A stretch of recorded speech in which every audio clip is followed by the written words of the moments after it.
minsan kaya So ayan mga kalingap, nandito tayo kila Rachel na isa po sa mga na-scout natin. So andito tayo para makiramay dahil si Lola Maring po ay sumakabilang buhay na po. Nakakalungkot man isipin dahil si Lola Maring po sobrang bait din sa akin, parang nakanakan din po ang tawag din sa akin. Talagang masikaso po, lalo na pagkakain, kasi kasuwing ka. Talagang laging pag nakikita niyo na ko, talagang masaya yan, nabilis ako lagi dyan. Kasi nung that time na yun, Rachel, nakita ko siya dito sa may labas, sa may barangay yun. Naglalakad siya. Lakad-lakad man po yun.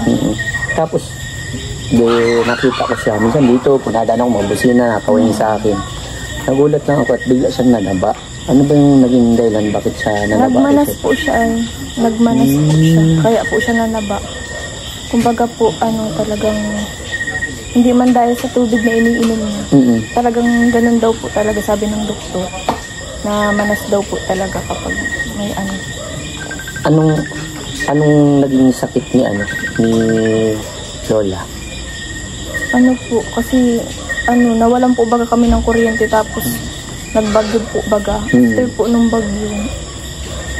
Bagyo na, masama na talaga po daw ang pakiramdam ni Lola.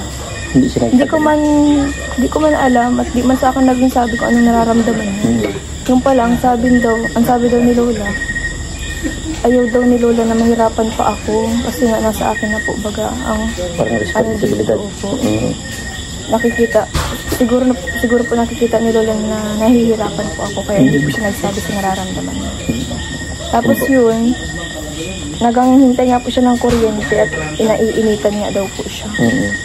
Tapos hanggang sa sabi niya sa akin, inuubo daw siya, para daw yung plema nandito. Kaya nagsabi siya sa akin na bilhan ko siya ng gamot, Solmux. Tapos din po siya ng paggabi hindi siya nakakatulog ng maayos at parang malulumusda siya, parang daw siya makakahinga.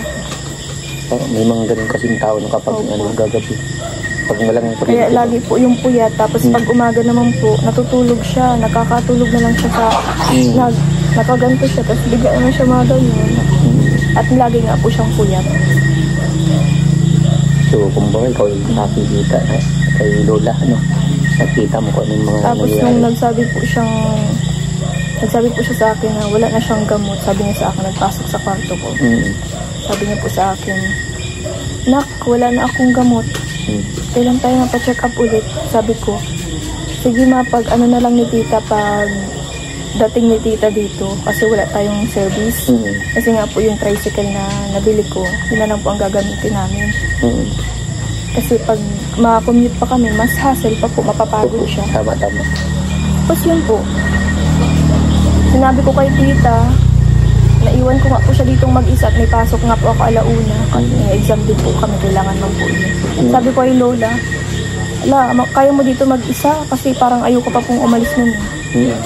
Tapos nung nagbabiyahe na po ako, sabi ko, magpunta na lang kaya muna ako kay tita. Bahala nang mali. Tapos hindi nga po nakwento kay tita na pa-check upan si Lola Maring.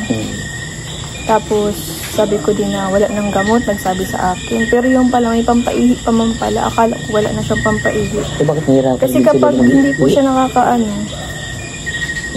ihi, daw namanas. Sabi sa akin ni Lola, hindi daw siya nakakaihi ng yung maramihan. Talagang So ano ba naging cause? Bakit nagmanas siya? Ano yung naging dahilan? Dahil nga po may sakit po siya sa puso. May sakit sa puso. Kaya nga po driver din talaga. Nag-iipon po ako talaga para sa niya. Sa pang-pa-opera. Mahal din po kasi ang gagastos kaya nag-iipon po ako. Kaso hindi pa man po ganun kalaki yung naipon ko.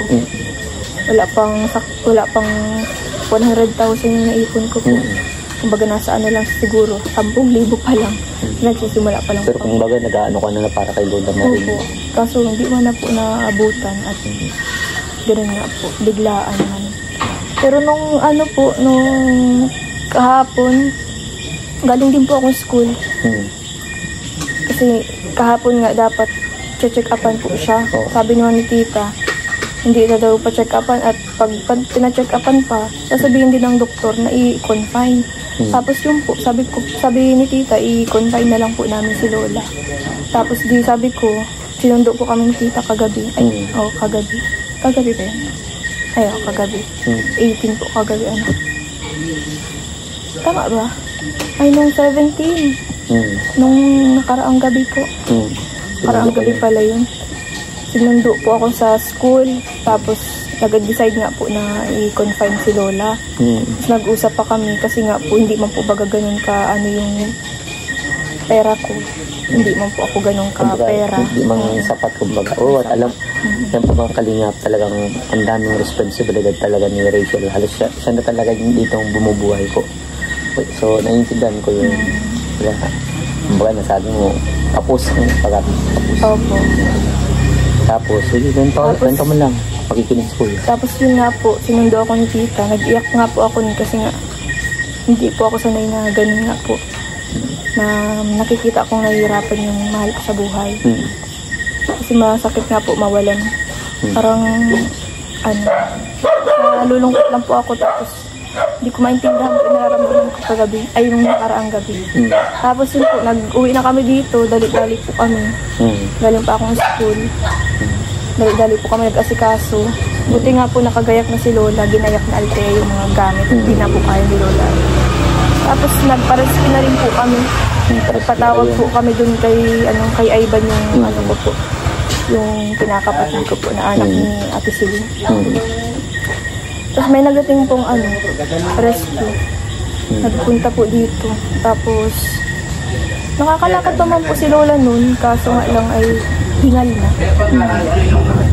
Kala nga po namin magiging okay siya. Nakakalakad pa man, parang mabalasik pa po. Yung kasi napanood ko dito, yung sa vlog mo. Nabalasik. Lakas nga. Yan nga po. Kaya nagulat ako. Kasi nag-post ka na, Lola, pagaling ka. Kaya nagsabi ako dun sa comment ako na get well soon. Nag-message pa ako sa iyo. Nag-message pa ako sa iyo kasi hindi na tayo friendly sa bago kung ano kasi nga, hindi ko na na-open sa mga account. Kaya po pala. So sabi ko, nagulat ako nung pakalawang post. Mama, ganyan. Nakaluwa din siyempre. Sinumambaga tayo kay Lola Maring at Nabait po yan sa Lola eh.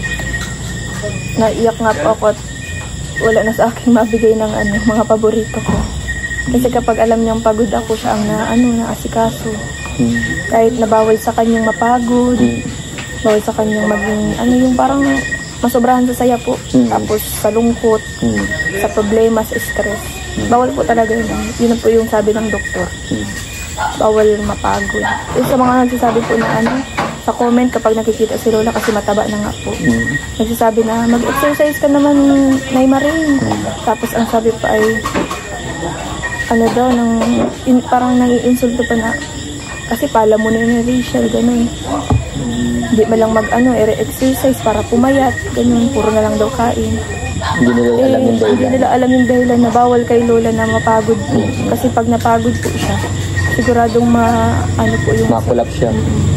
At pwedeng mangyari mamatay talaga. Kasi nga may sakit sa puso. Kaya ang ginagawa niya, gagawing lakad lang siya. Pero sa paglalakad niya po, mahirap po talaga. Nahirapan siya talaga siya. Kumbaga, mabilis na siyang hingalin. Ginawa niya man yun kasi alam ko naglalakad talaga siya. Naglalakad po yung bihira man lang. Kaso nga lang, hindi na talaga kaya po. Yari na yan. Bumigay na.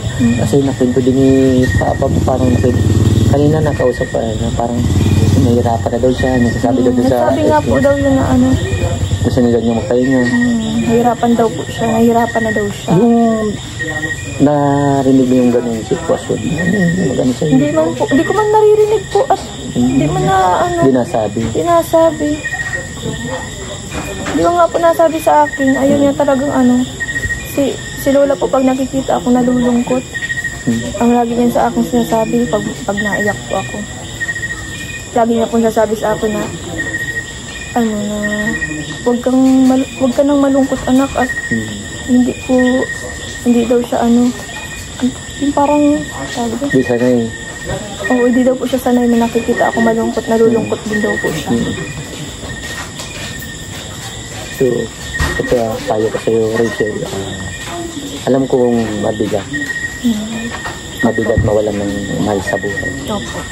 Pero, gaya nga sabi ko, nagkita tayo sa labas. Kasi nagkahanap pa rin signal. Opo. Mahirap po talaga maghanap signal. Alam niyo, Kahit nga dito mahirap eh. yung ano nga po, bagyo dito, syempre po, baga, ang ano ko lang po, baga, pinagkukuhaan ko lang po, baga, YouTube. Lang bumubuhay po sa amin ngayon. Nakakapag-aral kami dahil doon. Tapos, naghahanap po talaga ako, nadayo pa akong SM, nadayo pa akong Talisay, para makapag-upload lang po. Nakaroon nga, mga 2 days ako bago ako naka-upload. Opo, mahirap Kasi po talaga tagal. ay. Mahirap Yung po talaga. simula umaga hanggang pagka-umagahan pa talaga na-upload. 1 week nga po kaming walang kuryente talaga. Ang hirap. Renas ko yan, nandun mong bulak sa kawin. So Rachel, laksan mo ng loob mo, dito din sa kuya. Pag may mga gusto mong sabihin, may mga gusto mong kahit without vlog, pwede mo kami puntaan, message, malapit man lang baga ako sa iyo. Opo. Sa tutusin ko mga kalingap, at ibang community na si Rachel, yung turingan pa namin talagang magkuya talaga, lagi na-bless sa akin, kahit bata pa ako, pag nakikita ko niyan, lagi natango, nakaway, ganun kami, talagang... Hindi ko pa alam kung bakit kapag nakikita po kita ay lagi akong ganun. Ganun po siguro talaga po ako. Kahit sa ibang tao, di ko kilala, ganun talaga. Okay po kami talaga. So, basta, ano lang ha, paano ba pinaka-the best na sasabihin ko para mas makayanan. Ganito, isipin mo na lang, Rachel, ang buhay ng isang tao, hindi permanent. Kaya nga. Walang tumagal, kumbaga. Yung tumagal man yan, swerte na lang. Lahat ng tao lilisan din sa mundong ibabaw na to. Kaya nga po. Pero pinaka-the best na ginagawa ng isang tao, yung meron mong kapupulutan sa'yo ng aral, may ginagawang kabutihan dito sa mundong ibabaw, yun ang pinaka-the best.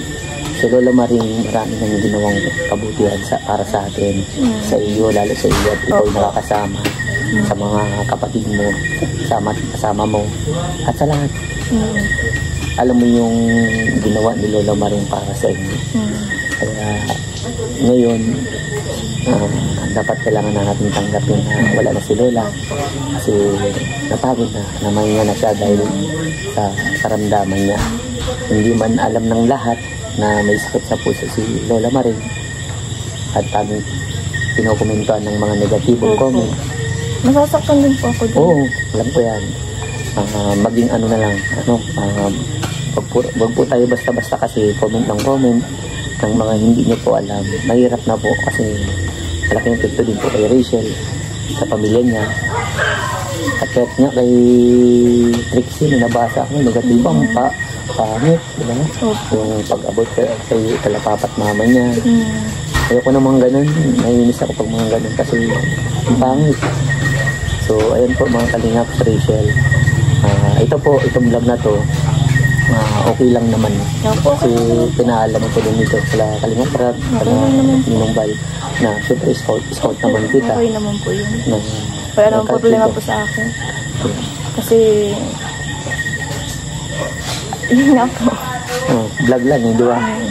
Pero, ito, ano yung pinaka-message mo kay Lola mo? Kung sakaling naririnig niya to, nandito siya sa harapan natin. Hindi ko pa alam kung ano message ko. Makikinig si Kuya. Yung message mo kay Lola. Kung may message man, ay kung nandito man po siya. Ipapasalamat lang po ako kay Lola dahil kapag malungkot po ako, kapag nawawalan po ako ng gana sa lahat, parang nabablang ko na po ang utak ko pag napapagod na po. Parang stress na. Parang na-stress na po sa lahat. Kasi pag na-stress po talaga ako, naiyak po talaga ako. As in, iyak, nasa loob lang po ako ng kwarto, dito ako lumalabas. Nakita ko din yung mini-vlog mo yung umiiyak ha. Yung sa simpleng regalo lang sa'yo. Ay, opo, sobrang tuwang-tuwa po. Wala ako nung naiyak ha. Sabi, grabe itong bata nito. Hindi pa rin nawawala sa yung lagi ng dinidibdig yung mga bagay na hindi mo sa kanila. Kasi ako ay. At saka, hindi mo sa kanila pinaparamdam yung mga ganun. Pagka ikaw na lang mag-isa, doon mo lang nailalabas, no? Opo. Ganun ka talaga. Kasi simula mga kilala kita, ganun talaga. Pero sabi ko sa iyo, ha, yung mga bagay na nagpapabigat sa isip mo, huwag mo para isipin yun. Ha? Alam mo kung sino maapektuhan, hindi ka. Kaya nga po. Kung naapektuhan ka, sunod na pamilya, mga kapatid mo. Hindi nga po. Kaya nga po, naglalakas-lakasan. Huwag yung lalakas-lakasan. Dapat mas malakas talaga. Laging mag-pray ka kay Lord. Lagi po Lagi napapagod na nga po ako ay sabi ko, kayo na po bahala. At hindi ko na kaya. At saka lagi na tapos, nasa... ulit, bangon ulit. Yeah. At saka pinaka-the best, pag tinatawag mo si Lord, lagi mo sasabihin sa kanya na, Lord, ngayon kung nanghihina ako, may stress ako, bigyan niyo po akong kalakasan, mga ganun bagay, para masarap pag ganun, kasi maano yun talaga yung mag-aalam ka, parang lakas ko, ang daming idea nung ganun lang, basta laban lang. Basta si Kuya, andito lang palagi. Huwag ka lang magbago. Alam ko lang hindi naman nagbabago. Ano lang, focus ka lang sa pag-aaral. Bago man sa sa pananamit to. Yeah. Kasi nga, di ba naman pwedeng suotin yung mga dati mong naalala ko pa tuloy yung nagpunta kaming SM. Yung chinelas po niyan, grabe. Gusto sabi ko, palit tayo ng chinelas. Dalaga ka, kasi ganun ang chinelas. Yan nang di alam ng iba. Kaya, pambili man na po ngayon ay may nagbibigay man. Sayang man po baga. Kundi gamitin. Yeah. Basta ano lang ha, laban lang. Alright. Salamat Kuya. Kuya Vincent ang lagi. God bless po. Kuya sa lahat. Thank you, Thank you po mga kalingap. Yan.